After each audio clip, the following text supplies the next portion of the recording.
Good morning students, आपका स्वागत है हमारे यूट्यूब चैनल प्रजापति परिवार में। जिन लोगों ने हमारे यूट्यूब चैनल को सब्सक्राइब नहीं किया है वो चैनल को सब्सक्राइब करें और बेल आइकन को दबाएं ताकि हम जो वीडियो अपलोड करें उसका नोटिफिकेशन आपको समय समय पर मिलता रहे। आज हम लोग का रियल नंबर का वास्तविक संख्या का जो है तीसरा क्लास ऑब्जेक्टिव सीरीज जो चला रहे हैं उसका पिछले वीडियो तक हम लोगों ने 29 क्वेश्चन तक देख लिया था और आज हम 30 से शुरू करते हैं। ठीक है, और आज हम लोग का यह जो क्लास है वास्तविक संख्या का यह अंतिम क्लास होगा और जितने भी टाइप का क्वेश्चंस एग्जाम में बनता था, ठीक ना, बन सकता था, उस टाइप सारा टाइप का क्वेश्चंस हम लोगों ने करवा दिया है और जो बचा हुआ था उस क्वेश्चंस को आज के वीडियो में हम लोग क्या करेंगे, खत्म करेंगे। ठीक है, चलिए वीडियो को शुरू करते हैं। तो सबसे पहला नंबर क्वेश्चन क्या है, 30 नंबर क्वेश्चन आ जाएगा। 17/24 का दशमलव प्रसार है। 17/24 का दशमलव प्रसार है। ठीक है, पिछले वीडियो में हम लोगों ने 29 नंबर तक देख लिया था। यह क्वेश्चन जो है 2014 के एनुअल एग्जाम में आया हुआ क्वेश्चन है। ऑप्शन कुछ इस प्रकार दिया गया है: शांत, अशांत, आवर्ती और कोई। ठीक है, तो हम लोग समझते हैं शांत और अशांत क्या होता है।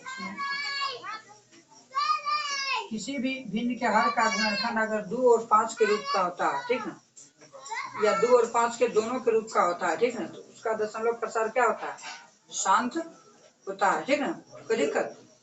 तो अगर हम देखें 17/24 को, तो इसको हम 24 को क्या लिख सकते हैं, गुणनखंड तोड़ेंगे तो 2 गुना 2 गुना 2 गुना 3 लिखेंगे, क्योंकि गुणनखंड तोड़ेंगे तो कुछ इस प्रकार आएगा, यानी 17 बटा आ जाएगा 2 की पावर 3 गुने 3। ठीक है, समझ में आ रहा? तो यहाँ पर क्या होगा कि इसका जब हम गुणनखंड तोड़े तो 2 तो आ गया तो कोई बात नहीं, लेकिन यहाँ पर क्या आ गया, 3 आ गया, है ना। तो हम पढ़े थे कि हर का गुणनखंड में जो है 2 और 5 के अलावा, ठीक ना, आधार में यानी बेस में कोई अन्य संख्या नहीं होनी चाहिए। यहाँ पर 3 है, ठीक, जिसके कारण इसका दशमलव प्रसार क्या हो जाएगा, और शांत हो जाएगा। ठीक है, पिछले वीडियो में हम लोगों ने इस पर मतलब इसके बारे में हम लोगों ने बताया था, डिस्कस किया था और बढ़िया से बता दिया था। इसके बारे में लिखा भी दिया गया था कि कब दशमलव प्रसार शांत होगा और कब अशांत। उसको थोड़ा सा देख लीजिएगा, अच्छे से समझ में आ जाएगा। क्वेश्चन नंबर 31 का निम्न में कौन अपरिमेय संख्या है? निम्न में कौन अपरिमेय संख्या? और चूंकि परिमेय और अपरिमेय संख्या पर हम लोगों ने बहुत क्वेश्चन देख लिया और इससे जितना हमने डिस्कस किया है, ठीक ना, उससे ज्यादा क्वेश्चन जो है ना टफ जो है एग्जाम में आने वाला नहीं है। सारा टाइप का क्वेश्चन हम लोगों ने देख लिया इस चैप्टर से रिलेटेड, तो इसलिए इतना क्वेश्चन जो है सफिशियंट है जितना हम लोगों ने किया है। ठीक है, तो कारण निम्न में कौन अपरिमेय संख्या है। ठीक है, यह जो एग्जाम में है, कौन सा एग्जाम में आया हुआ क्वेश्चन है, 2013 के कंपार्टमेंटल एग्जाम में आया हुआ क्वेश्चन है। ठीक है, ऑप्शन कुछ इस प्रकार दिया गया है, कहा गया है √64 बट्टा दिया गया 36, उसके बाद दिया गया है √81, उसके बाद दिया गया 2.5 और दिया गया है √49/9। इसको थोड़ा सा समझ लेते हैं। अगर हम इसको बाहर करना चाहेंगे, सिंप्लीफाई करेंगे, तो इसको हम क्या लिख सकते हैं, इसको लिख सकते हैं हम 64 के वर्गमूल 8 हो जाएगा और 36 का क्या आ जाएगा, 6 आ जाएगा। ठीक है, इसको अगर हम तोड़ेंगे तो 2 चौके 8 दूतिया 6, इसको हम 4 बटा क्या लिख सकते हैं, 3 लिख सकते हैं। इसमें 81 का वर्गमूल क्या हो गया, 9, 9 को हम 9 बटा 1 लिख सकते हैं, क्योंकि पी और क्यू जब पी वाई क्यू के रूप में लिख सकते हैं। ठीक है, जब किसी भी भिन्न को हम पी वाई क्यू के रूप में लिखेंगे और क्या होगा, पी और क्यू एक पूर्णांक होगा तो वह भिन्न क्या हो जाएगा, परिमेय संख्या हो जाएगा। ठीक है, यहाँ भी 9 को 9 बटा 1 लिखेंगे तो ये भी परिमेय संख्या होगा, ये भी परिमेय संख्या होगा। इसको हम लिखेंगे, ये क्या है, ये हो जाएगा परिमेय संख्या, ये भी हो जाएगा परिमेय संख्या, परिमेय संख्या। अगर इसकी बात करें, इसको हम क्या लिखेंगे, 25 बट्टा 10 लिखेंगे। 25 का तो 5 आ जाएगा और 10 का वर्गमूल नहीं होता, परफेक्ट स्क्वायर नहीं आता, 5 बटा क्या आएगा, यह क्या आ जाएगा, अपरिमेय संख्या हो जाएगी, क्योंकि इसका वर्गमूल परफेक्ट स्क्वायर नहीं है। क्या क्या आ जाएगा बाबू? अपरिमेय संख्या आ जाएगा। अगर इसकी बात करें 49 का हो जाएगा 7 और 9 का हो जाएगा 3, ये क्या हो जाएगा? परिमेय संख्या आ जाएगा। तो हमारा जो क्वेश्चन है उसमें क्या चूज करना है? अपरिमेय संख्या। ठीक है, तो क्लियर हो गया। तो अपरिमेय संख्या का कौन ऑप्शन चला जाएगा? ऑप्शन नंबर सी चला जाएगा। कोई दिक्कत? दिख रहा है? अच्छा, नेक्स्ट क्वेश्चन है 32 नंबर क्वेश्चन है। कह रहा है 1 2 1 1 2 1 1 1 2 1 1 1 1 2 इस तरीके से क्या हो रहा है? बढ़ता जा रहा है। ये कह रहा है एक कौन सी संख्या है? ऑप्शन कुछ इस प्रकार दिया गया है। परिमेय संख्या, परिमेय संख्या, दूसरा दिया है अपरिमेय संख्या, अपरिमेय संख्या, तीसरा है पूर्णांक संख्या और चौथा दिया है कोई नहीं। इस टाइप का क्वेश्चन जब भी एग्जाम में आए, ठीक है, इसका मतलब डॉट डॉट डॉट डॉट का मतलब है कि यह सीरीज, जैसे कि यहाँ एगो एक आया, यहाँ दूगो एक आया, यहाँ तीन गो, यहाँ चार गो, इस तरीके से क्या होगा? 5 एक आएगा, फिर 2 आएगा, एक एक के बाद 2, 2 एक के बाद 2, फिर 3 एक के बाद 2 है ना, फिर 4 एक के बाद 2, अगला 5 एक के बाद 2, 6 एक के बाद 2, 7 एक के बाद 2, इस तरीके से सीरीज क्या होगा? चलता जाएगा। जब भी यहाँ पर आएगा डॉट डॉट डॉट डॉट बड़ा, ठीक ना, सिंबल आएगा तो समझ जाएंगे क्या यह एक कौन सी संख्या हो जाएगा? अपरिमेय संख्या होगा। ठीक है, यदि यहीं पर ऐसे रहता कि 0.3 पर रेकरिंग रहता, ठीक है, तो अगर रेकरिंग रहेगा तो इसको हम 3/9 लिखेंगे, ट्रिक से बताए हुए हैं। ठीक है, इसको हम PYQ के रूप में लिख सकते हैं। तो ये क्या हो जाएगा? परिमेय संख्या हो जाएगा। ठीक है, तो रेकरिंग रहेगा तो परिमेय संख्या हो जाएगा, लेकिन रेकरिंग नहीं रहेगा, इस तरीके से डॉट डॉट डॉट डॉट रहेगा, ठीक ना, तो हमेशा क्या हो जाएगा? अपरिमेय संख्या हो जाएगा। सिंपल सा कंसेप्ट है, ऑब्जेक्टिव है, तो इसमें ज्यादा समझने की जरूरत नहीं। इसी टाइप का क्वेश्चन देखने को मिलता है एग्जाम में। नेक्स्ट क्वेश्चन है √3 बटा √12, √3 बटा √12 है ना। √12 एक संख्या, कौन सी संख्या? इसको समझते हैं।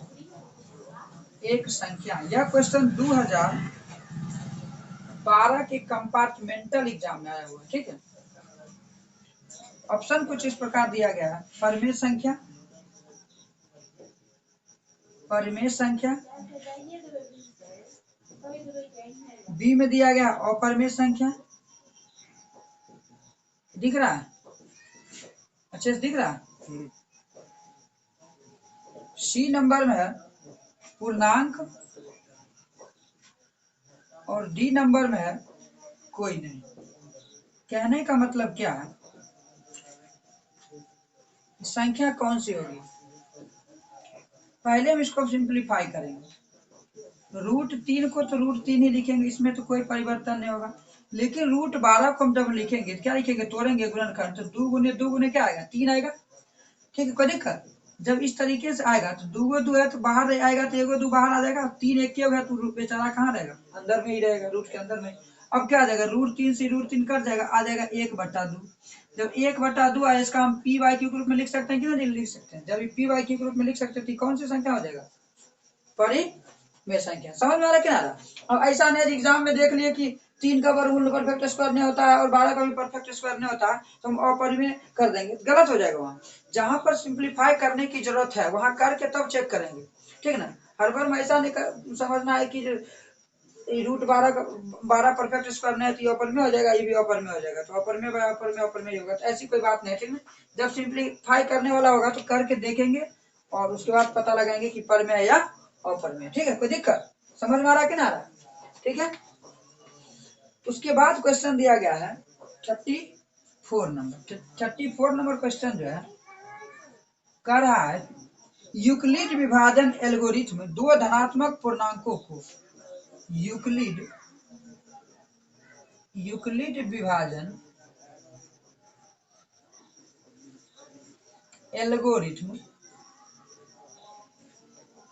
विभाजन एल्गोरिथ्म दो धनात्मक पूर्णांकों को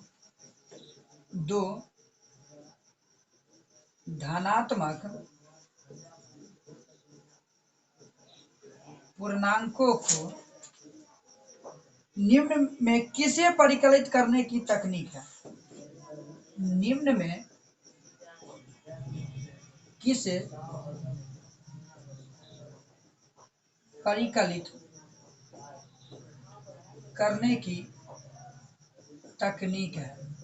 मतलब क्या हुआ कि यूक्लिड विभाजन एल्गोरिथ्म की सहायता से हम लोग क्या निकालते हैं? ऑप्शन कुछ इस प्रकार दिया गया है, लॉसो निकालते हैं, बी में दिया गया मौसो निकालते हैं, सी में दिया गया है से भागफल निकालते हैं, और डी में दिया गया है शेषफल निकालते हैं। सिंपल सा कंसेप्ट है, ठीक है, कि यूक्लिड विभाजन एल्गोरिथ्म की सहायता से किसी भी दो धनात्मक पूर्णांक का हम लोग क्या निकालेंगे? मौसम निकालेंगे, है कि नहीं? इस पर हम सब्जेक्टिव क्वेश्चंस भी करवाए हुए थे, ठीक है। तो हमेशा याद रखना है कि यूक्लिड विभाजन की सहायता से केवल और केवल किसी भी दो धनात्मक पूर्णांकों का क्या निकाला जाता है? मौसो यानी HCF हाईएस्ट कॉमन फैक्टर निकाला जाता है। कोई दिक्कत इसमें तो कुछ है ही नहीं सवाल में, खाली ध्यान रखना है, क्योंकि इस पर हम सब्जेक्टिव क्वेश्चन भी बनाए थे। जैसे 100 कितना था, 35 और 255 था, इसी तरीके का था, और इसको हम लोग क्या किए थे, इस पर एक स्पेशल वीडियो भी बना दिया है सब्जेक्टिव। तो समझ में आ रहा है कि ना? यहाँ तक कोई दिक्कत? देखो कह रहे 35 नंबर क्वेश्चन, परमेय संख्या 2 की पावर 3 बट्टा 2 की पावर 3 गुना 5 की पावर 2 का दशमलव प्रसार है। दशमलव प्रसार क्या, शांत है या अशांत है? इस पर हम ऑलरेडी इस तरीके का क्वेश्चन 2 3 कर चुके हैं, ठीक है। और इसलिए ये क्वेश्चन जो है बहुत ही आसान हो जाएगा बनाना। अब कह रहा है 2 की पावर 3 बट्टा 2 की पावर 3 गुना 5 के पावर 2। इसको सॉल्व जब हम करेंगे तो 2 की पावर 3 से 2 की पावर 3 कट गया, 1 बट्टा 5 के पावर क्या आ गया, 2 आ गया, है ना। 1 बट्टा क्या आ गया, 5 के पावर 2 आ गया। तो बताए थे कभी भी बेस में 2 5 आवे या 2 और 5 दोनों आवे, पावर में क्या रहे, कुछ भी रहे, 1 2 3 4 कुछ भी रहे, ठीक है। तो उसका दशमलव प्रसार क्या होगा, शांत होगा। यहाँ से स्पष्ट हो गया कि इसका दशमलव प्रसार क्या हो जाएगा, शांत हो जाएगा, ठीक है। हर का गुणनखंड का जो बेस होना चाहिए, हर का जो गुणनखंड होना चाहिए 2 और 5 के रूप का होना चाहिए, तो उसका दशमलव प्रसार क्या हो जाएगा, शांत हो जाएगा, ठीक है। नेक्स्ट क्वेश्चन है 3 plus root 3 into 3 minus root 3 एक संख्या है, एक संख्या है। यह क्वेश्चन 2015 के कंपार्टमेंटल एग्जाम में आया हुआ। अब संख्या कौन सी है, अपरिमेय है पहला ऑप्शन, पहला क्या, अपरिमेय, दूसरा है पूर्णांक, दूसरा है पूर्णांक, तीसरा है परिमेय, परिमेय सी नंबर में, और डी नंबर में है कोई नहीं। तो इसको थोड़ा सा सॉल्व करके समझेंगे, ठीक है। अब देखेंगे इसका आंसर क्या आएगा। अगर देखा जाए तो सिंपल है, अगर हम यहाँ पर इसको लिखें तो कह रहा है कि 3 प्लस रूट 3 है इंटू 3 माइनस रूट 3 है। थोड़ा देर के लिए इसको ए मान लेते हैं और इसको बी मान लेते हैं। तो ए प्लस बी और ए माइनस बी फॉर्मूला होता है ए स्क्वायर माइनस बी स्क्वायर। इसका मतलब क्या कि 3 का स्क्वायर और माइनस रूट 3 का होल स्क्वायर। ध्यान रहे क्या फॉर्मूला होता है, यहाँ लिख देते हैं ए प्लस बी इंटू ए माइनस बी बराबर ए स्क्वायर माइनस बी स्क्वायर। उसी इसी फॉर्मूला पर ही सेट हो गया था। 3 का स्क्वायर 9 हो जाएगा और रूट 3 का स्क्वायर क्या होगा, 3 हो जाएगा, आ जाएगा 6। और 6 को हम क्या लिखेंगे, 6/1 लिखेंगे। इसका मतलब पी बाई क्यू के रूप में लिख सकते हैं। जब हम पी बाई क्यू के रूप में लिख सकते हैं तो कौन सी संख्या हो जाएगी, परिमेय संख्या। कोई दिक्कत, समझ में आ रहा है कि ना, ठीक है। इसी टाइप का क्वेश्चन जो है एग्जाम में देखने को मिलेगा, खाली डाटा बदल देगा, ठीक ना। अब जैसे हम बता दिए कि रूट 2 एक अपरिमेय संख्या, तो एग्जाम में दे देगा रूट 5 क्या होगा, तो वो भी अपरिमेय संख्या। 3 प्लस रूट 2 क्या होगा, अपरिमेय संख्या होगा, बताए थे। तो बस यही चेंज करेगा, हम हर एक टाइप का क्वेश्चन जो है करवा दे रहे हैं, और एग्जाम में इससे बाहर जो है कुछ नहीं आने वाला, सब इसी में से फंस जाएगा, इसी टाइप में से, ठीक है। डाटा खाली बदल देगा, उससे कोई मतलब नहीं। नेक्स्ट क्वेश्चन कर रहा है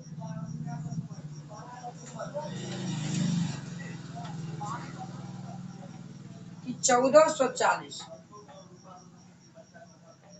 1440 में इस टाइप का भी क्वेश्चन हम करवाए हैं। 2 का अधिकतम घात है,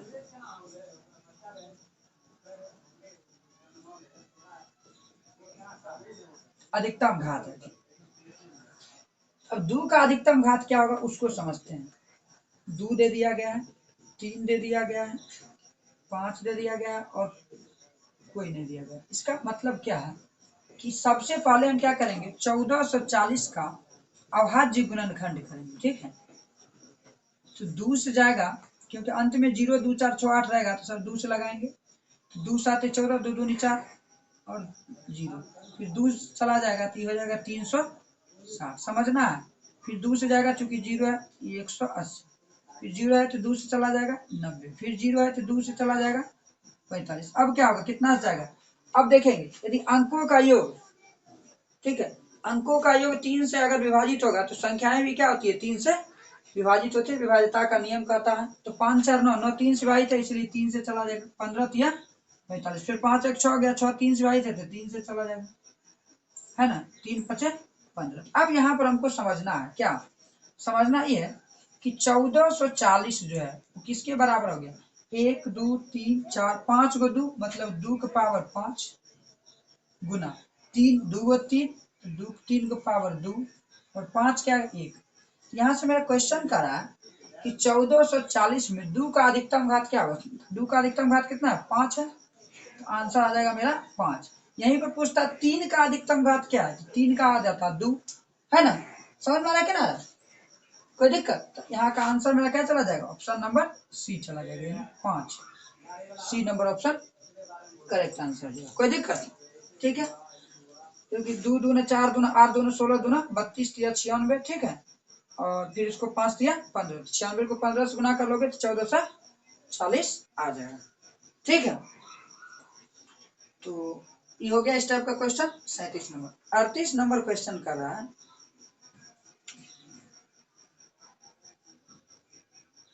ठीक है।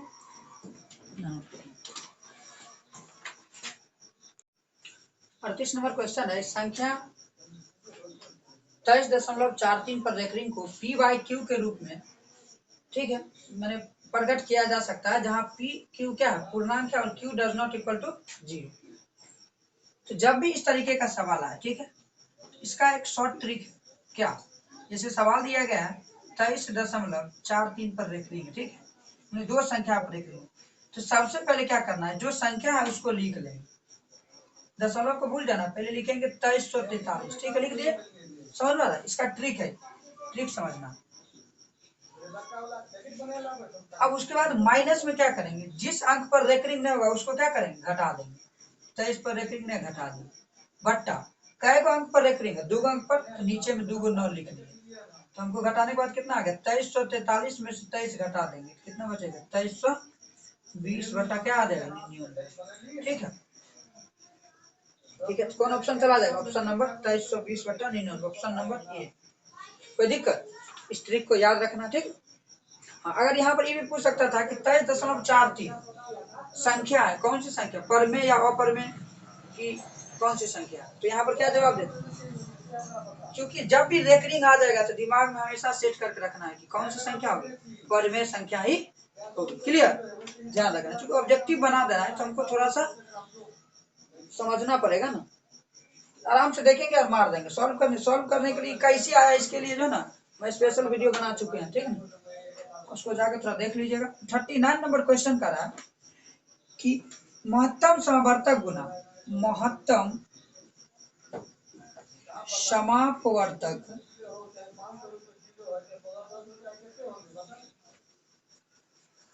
किसका, ए बी का, ए बी गुना लघुत्तम समापवर्तक, लघुत्तम समापवर्तक किसका, ए कॉमा बी का, ए कॉमा बी बराबर हो, बराबर हो, किसके बराबर होगा, कह रहा है ए बाई बी के होगा, या ए स्क्वायर बी स्क्वायर को होगा, या ए गुना बी को होगा, या बी बाय ए होगा। हमेशा याद रखना क्या कि लॉसो गुना मौसो, याद रखना है, लॉसो गुना मौसो जो होता है वो होता है संख्याओं का गुणनफल। क्या होता है? संख्याओं का गुणनफल। इतना ध्यान रखना, किसी भी दो संख्याओं का जो गुणनफल होगा, ठीक ना, उसके लॉसो और मौसो के गुणनफल के क्या हो जाएगा? बराबर हो जाएगा। इस चीज को ध्यान रखना, ठीक है। तो कहने का मतलब क्या हो गया कि लॉसो गुना मौसो बराबर संख्याओं का गुणनफल। तो कहने का मतलब क्या हुआ कि संख्या क्या क्या दिया गया? कारण महत्तम समवर्तक गुना लघुत्तम समवर्तक, ठीक है। लॉसो गुना मौसो बराबर हो गया क्या? संख्याओं का गुणनफल। तो संख्या ए भी दिया है तो ए गुना क्या आ जाएगा? बी आ जाएगा। क्लियर है? समझ में आया? तो कौन ऑप्शन चला जाएगा? ऑप्शन नंबर सी, ठीक ना, कोई दिक्कत? क्लियर है? और आज के क्लास का लास्ट क्वेश्चन है और इस चैप्टर का भी लास्ट क्वेश्चन है, ठीक है। जितना टाइप का क्वेश्चन हम लोगों ने कर लिया है, ठीक ना, उससे बाहर एग्जाम में देखने को नहीं मिलेगा, ठीक है। थोड़ा सा यही होगा कि परमेय संख्या और अपरमेय संख्या पूछने के लिए क्या करेगा? डाटा क्या करेगा? बदल देगा, ठीक है ना। कंसेप्ट समझना है कि कैसे उसको हमें सॉल्व करना है। कोई दिक्कत? आज के क्लास का लास्ट क्वेश्चन है, ठीक है, और इतना ही हम लोग के लिए सफिशियंट है। क्वेश्चन कुछ इस प्रकार है कि यदि n एक प्राकृतिक संख्या है, यदि n एक प्राकृतिक संख्या है, n एक कौन सी संख्या है? प्राकृतिक संख्या है, तब करा तब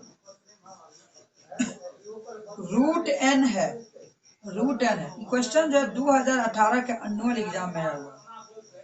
ऑप्शन इसको थोड़ा सा समझते हैं। करा है हमेशा प्राकृतिक संख्या होगा, रूट n जो होगा वो क्या होगा? हमेशा प्राकृतिक संख्या। ऑप्शन के ए नंबर में कर रहा है, ठीक है। बी नंबर ऑप्शन कर रहा है हमेशा अपरमेय संख्या होगा, हमेशा अपरमेय संख्या है। सी नंबर ऑप्शन कर रहा है हमेशा परमेय संख्या है, हमेशा कौन सी संख्या है? परमेय संख्या है। और डी नंबर ऑप्शन कर रहा है कभी प्राकृतिक संख्या और अपरमेय संख्या, कभी प्राकृतिक संख्या, कभी प्राकृतिक संख्या और कभी अपरमेय संख्या, कभी अपरमेय संख्या। अब इसको थोड़ा सा समझ लेते हैं, ठीक है। थोड़ा सा इसको हम समझ लेते हैं। मान लेते हैं, समझते हैं, माना कि n बराबर ले लिए 1 2 3 4 इस तरह, n बराबर 1 ले लिए, चलो ठीक है। n बराबर अगर हम 1 लिए तो रूट n का मान कितना आ जाएगा? रूट 1 बराबर 1 आ जाएगा। और एक क्या? एक परमेय संख्या। ध्यान से समझना, एक क्या हो जाएगा? एक परमेय संख्या, ठीक है। अच्छा, जब n बराबर हम 2 लेंगे, जब n बराबर क्या लेंगे? 2, तो रूट n बराबर आ जाएगा रूट 2, और रूट 2 है क्या? अपरमेय संख्या, अपरिमेय संख्या। समझ में आ रहा है ना? ये कौन सी संख्या है? अपरिमेय संख्या। जब n बराबर हम 3 लेते हैं तो रूट n बराबर आ जाएगा रूट 3, ये भी क्या आ जाएगा? अपरिमेय संख्या। समझ में आ रहा? कौन सी संख्या? अपरिमेय संख्या, ठीक है। जब n बराबर अगर हम 4 लेते हैं तो रूट n बराबर आ जाएगा कितना? रूट 4 बराबर 2, और 2 को हम 2/1 लिखेंगे तो ये कौन सी संख्या हो जाएगा? परिमेय संख्या। इसका कहने का मतलब क्या हुआ कि n का अलग अलग मान के लिए कभी परिमेय संख्या आ रहा है तो कभी अपरिमेय संख्या आ रहा है। समझ में आई बात? ठीक है। जब n हम कोई प्राकृतिक संख्या लेते हैं तो कह रहा हमेशा प्राकृतिक संख्या आएगा। रूट 2 तो प्राकृतिक संख्या है ना, तो ये तो गलत हो जाएगा। हमेशा अपरिमेय आएगा, परिमेय भी तो आता है, ये भी गलत हो जाएगा। हमेशा परिमेय आएगा, हमेशा परमेय ही नहीं आएगा, अपरमेय भी होगा, ये भी गलत है। कभी प्राकृतिक संख्या और कभी अपरिमेय संख्या। अब एक चीज ध्यान रखना है, कभी प्राकृतिक संख्या, जैसे कि हमने लिया √1 अपमान 1। तो ये परमेय संख्या के साथ साथ कौन सी संख्या है? प्राकृतिक संख्या भी है कि नहीं? अब यहाँ पर हम क्या लिखे? दू क्या है? दू परमेय संख्या के साथ साथ क्या प्राकृतिक संख्या भी तो है। दू परमेय संख्या के साथ कौन सी संख्या है? प्राकृतिक संख्या भी है कि नहीं? कौन सी संख्या है? प्राकृतिक संख्या भी है कि नहीं? ठीक है, तो कहने का मतलब क्या हुआ कि n का मान अलग अलग रखने पर, ठीक है, कभी क्या आ रहा है? √n प्राकृतिक संख्या आ रहा है, तो कभी अपरमेय संख्या आ रहा है। ठीक है, समझ नहीं बात? ठीक ना? तो मेरा आंसर कौन चला जाएगा इस हिसाब से? ऑप्शन नंबर डी चला जाएगा। ठीक है, अच्छा क्वेश्चन है ये। ठीक है, कोई दिक्कत समझ में आ रहा है? ठीक है, तो इस प्रकार जो है हम लोग का वास्तविक संख्या का जो क्वेश्चन, जितना भी इम्पोर्टेंट क्वेश्चन था हम लोगों ने देख लिया, और उम्मीद करते हैं कि एग्जाम में इससे रिलेटेड जो भी क्वेश्चंस आवे, ठीक ना, वास्तविक संख्या से रिलेटेड, ठीक ना, उसमें से एक भी क्वेश्चन जो है इस क्लास से बाहर नहीं जाएगा, क्योंकि जितना भी टाइप का क्वेश्चन था हर एक टाइप के क्वेश्चन को हम लोगों ने, ठीक ना, सॉल्व कर लिया है, और इससे ज्यादा जो है एग्जाम में आने का कोई चांस ही नहीं बन रहा है। तो हम लोग अगले क्लास में अगला चैप्टर बहुपद है उसको शुरू करने वाले हैं। ठीक है, तो आज के क्लास में हम लोग इतना ही रखते हैं। यदि हमारा वीडियो अच्छा लगे तो चैनल को सब्सक्राइब करें, लाइक करें, कमेंट करें और दोस्तों में शेयर करें। Thanks for watching the video.